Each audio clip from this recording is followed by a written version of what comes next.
नमस्कार, जय सिया राम। एक आर छठ परमेश्वरी एक गीत सुने जाओ। ऊंची ऊंची घर बायो दीनाना था ऊंची रे दुआर आँख दर बजबे यो दीनाना अथवा जिन पुका आँख दर बजबे यो दीनाना अथवा जिन पुकार मांगू मांगू मांगू गे बाजिन जे मांगब से दे जे मांगब से दे अनधान लक्ष्मी यो दीनाना आता देलाहूँ बहु अनधान लक्ष्मी यो दीनाना आता देलाहूँ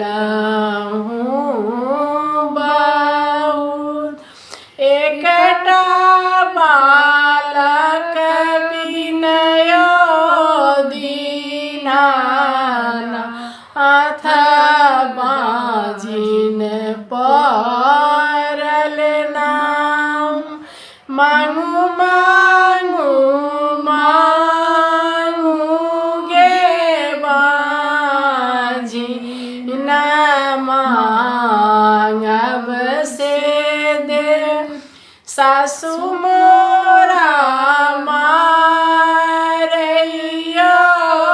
दीनाना अतना नदी परुगाय पर के राजन मल गोतिनियायो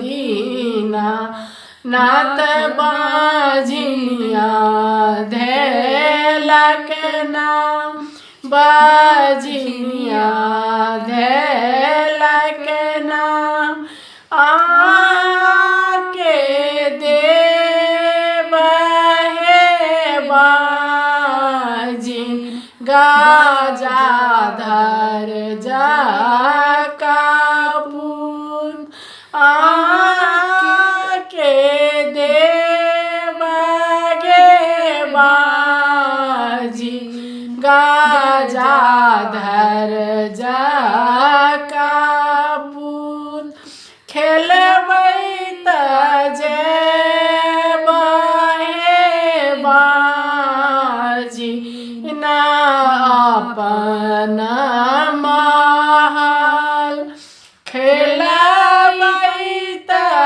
जेब हे बाजी ना अपन महल अपन महल। नमस्कार, जय सिया राम, जय छठी मैया। जय छठ परमेश्वरी।